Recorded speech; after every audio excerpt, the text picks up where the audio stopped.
Hello students, कैसे हैं आप। आज हम पैथोलॉजी का नेक्स्ट चैप्टर करेंगे जिसमें हम एक्यूट इन्फ्लेमेशन के बारे में पढ़ेंगे। डेफिनेशन क्या है। अच्छा, ये चैप्टर थोड़ा डीप है तो हम फटाफट इसको खत्म करेंगे। एक्यूट इन्फ्लेमेशन क्या होता है?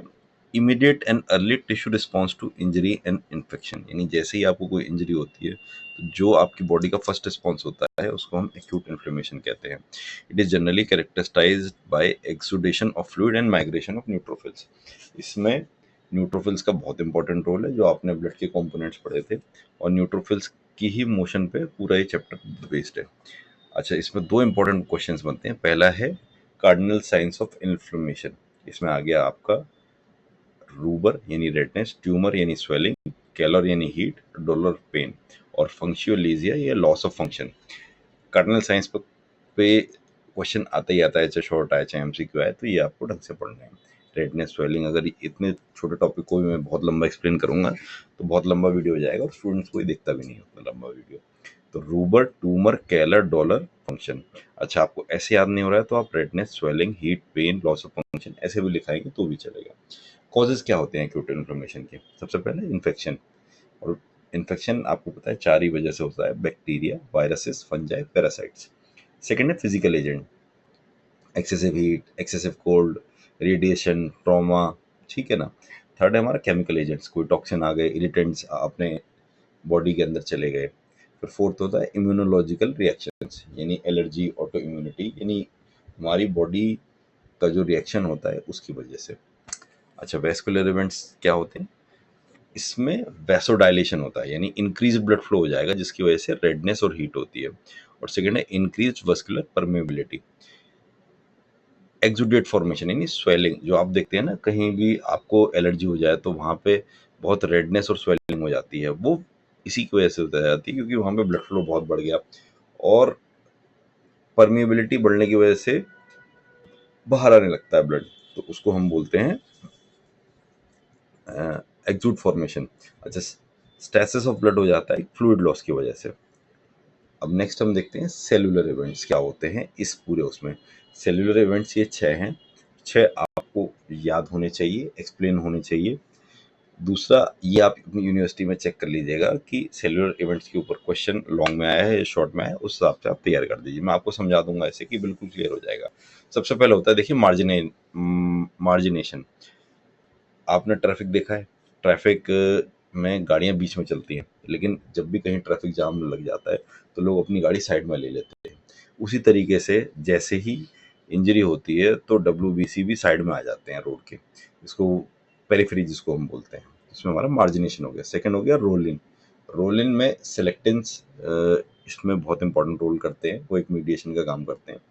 और उसको उसी निमोनिक से समझा तो गाड़ी साइड में आ गई, गाड़ी चल रही है, अब जहाँ पे भी चोट लगी हुई है वहां आके इस डब्ल्यूबीसी को रुकना है। तो जैसे जैसे वो देखते हैं कि भाई इंजरी के पास आते जा रहे हैं तो वो वहीं रुक जाते हैं।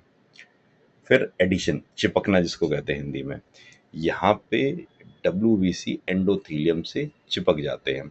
ये आईसीएम, डब्ल्यूसीएम दो टाइप के मीडिएशन है। एंडोथीलियल में चिपकेगा तो अलग होगा, और दूसरी जगह चिपकेगा तो ये होगा। इसमें यहाँ पे आपका कुछ चिपक गए। फिर डाइपिडिसिस या ट्रांसमाइग्रेशन भी बोलते हैं। इसमें क्या होता है, डब्ल्यूबीसी ब्लड वेसल से निकल के एंडोथीलियम को एंटर कर जाते हैं, उनके बीच में स्क्वीज कर जाते हैं। इतनी जगह तो नहीं होती कि निकल जाए, तो वो उसके बीच में स्क्वीज कर जाता है।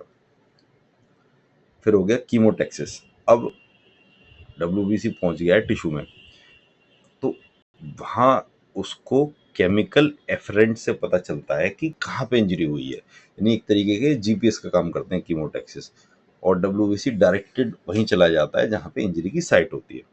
फिर हो गया फेगोसाइटोसिस। वहाँ पे न्यूट्रोफिल्स अपनी फेज वाली एक्टिविटी करते हैं और जो भी माइक्रोब्स या डेड टिश्यू होता है उसको खा के ख़त्म कर देते हैं। फिर हो गया केमिकल मीडिएशन। केमिकल मीडिएशन में क्या होता है, हिस्टामिन एंड सेरोटोनिन।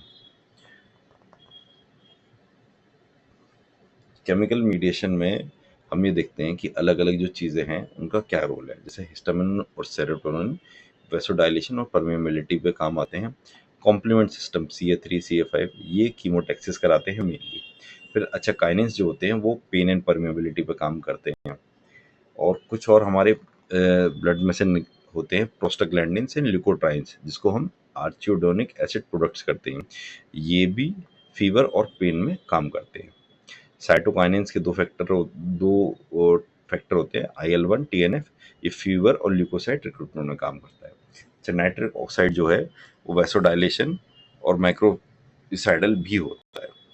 तो केमिकल मीडिएटर्स उतना इंपॉर्टेंट नहीं है, लेकिन ये जो हमने पढ़ा है सेलुलर इवेंट्स, ये आपको ढंग से आना चाहिए, और मैंने आपको बहुत ईजी तरीके से समझाया।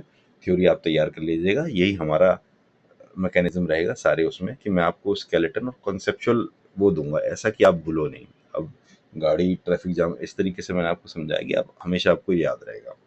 आप अपना मैटर तैयार करके लिखाइए। आउटकम्स, रेजोल्यूशन, आउटकम जैसे क्या हो रहा है, कई बार तो क्या होता है कि कंप्लीट हीलिंग हो जाती है, और कंप्लीट हीलिंग माइल्ड निमोनिया है, इन सब डिजीज में इजीली हो जाती है। फिर हो गया सपुरेशन, सपुरेशन यानी दबाना, दबाएंगे किससे, जहाँ पस पड़ रहा होगा, इस तरीके से सपुरेशन याद करिए, क्योंकि सपुरेशन भूल जाते हैं कई स्टूडेंट्स। एब्सेस फॉर्मेशन, ये होता है स्टेप्लोकोकल इन्फेक्शन की वजह से। अच्छा होता क्या है कि थर्ड जो हमारा फाइब्रोसिस, फाइब्रोसिस या स्कारिंग में क्या होता है, टिश्यू इतनी बार टूट चुका है कि वहाँ पे पूरा एक तरीके की लेयर बन गई है, तो उसको हम स्कारिंग बोलते हैं, और ये एक्सटेंसिव जब भी होता है तो फाइब्रोसिस में इसको हम डालते हैं। फिर प्रोग्रेशन टू क्रोनिक इन्फ्लेमेशन, अगर सिम्टम्स कंटिन्यू हो रहे हैं तो एक्यूट से ये पूरी कंडीशन चली जाएंगी क्रोनिक इन्फ्लेमेशन में, और वही सारी चीज़ें इस पर अप्लाई होंगी। अच्छा एग्जाम कुकीज देख लेते हैं। Parts cardinal signs, again very important, rubor, tumour, calor, dolor, functio, laesa. First cells जो वहाँ रिएक्ट करता है वो न्यूट्रोफिल होता है। हिस्टामिन आपको पता होना चाहिए, बेसिकली ये वैसोडाइलेशन और परमेबिलिटी कराता है, जैसे एलर्जी में एबल टैबलेट्स डॉक्टर प्रिस्क्राइब करते हैं, अब तो नहीं करते, झोला छाप भी करते हैं, तो उसका रोल यही होता है। और IL-1 TNF फीवर में काम करते हैं। रेजोल्यूशन क्या हो सकते हैं, आउटकम क्या हो सकते हैं, कि एक तो डिजीज ठीक हो जाए, एक ये है कि पस पड़ गया, एक ये है कि स्कार टिश्यू डैमेज इतना हो गया कि फाइब्रोसिस हो गई, और चौथा ये है कि सीधे हम क्रोनिक इन्फ्लेमेशन में हो गए। तो आउटकम्स 4 हैं, ये हमें तैयार हो गए। समरी टेबल देख लेते हैं एक बार। डेफिनेशन क्या है, एक्यूट इन्फ्लेमेशन की डेफिनेशन है immediate response with neutrophils and exudate. Cardinal signs redness, swelling, heat, pain, loss of function. Causes infections, trauma, chemical, immune reactions. अच्छा वैस्कुलर इवेंट्स क्या होते हैं, वैसोडाइलेशन, परमेबिलिटी इंक्रीज होगा और स्टेसिस हो जाएगी, यानी ब्लड फ्लो बढ़ेगा, जो अंदर ब्लड है वो परमेबल होकर बाहर आएगा, जिसकी वजह से रेडनेस और स्वेलिंग। तो रेडनेस और स्वेलिंग लिखेंगे तो बड़ी नॉन मेडिको टाइप की, नॉन नॉलेजेबल लैंग्वेज लगती है, तो आपको वैसोडाइलेशन में परमेबिलिटी बोलना है। सेल्यूलर इवेंट्स एक बार रिवाइज कर लीजिए, 6 हैं, margination, rolling, adhesion, diapedesis, chemotaxis, phagocytosis, और ये बहुत इंपॉर्टेंट है, अगेन बार बार मैं कह रहा हूँ। मीडिएटर्स में आप देख लीजिए क्या क्या मीडिएटर्स होते हैं, histamine, complement, prostaglandin, cytokines. Outcomes 4 होते हैं, resolution, abscess, fibrosis, chronic inflammation. ठीक है। अच्छा कुछ एग्जाम्पल और क्लिनिकल नोट्स। एक्यूट निमोनिया में क्या होता है, न्यूट्रोफिलिक एक्सुडेशन हो जाता है एल्वोलाई में। एब्सिस में लोकलाइज पश बनता है, जो कि सबने पढ़ा था स्टेप्लोकोकस की वजह से होता है। सनबर्न एक एक्यूट इन्फ्लेमेशन इंजरी है due to UV injury, acute inflammation है due to UV injury. Acute appendicitis एक क्लासिकल केस है एक्यूट इन्फ्लेमेशन का। इसी के साथ ये चैप्टर हमने कवर कर दिया। देखिए बनाने को तो मैं बहुत एक्सटेंसिव से नोट्स बना दूं और आपको पढ़ाऊं, शो ऑफ करूं, लेकिन एक आधे घंटे का लेक्चर, और स्पेशली उन स्टूडेंट्स को जो अबव एवरेज हैं, उनको समझ नहीं आया तो क्या फ़ायदा है। इसलिए मैं यही अप्रोच रखूँगा, छोटे छोटे चैप्टर और सारे इंपॉर्टेंट कॉन्सेप्ट्स ऐसे कि आपके वो ईजिली तैयार हो जाएँ। अगर सीरीज़ पसंद आ रही हो तो प्लीज़ लाइक एंड सब्सक्राइब।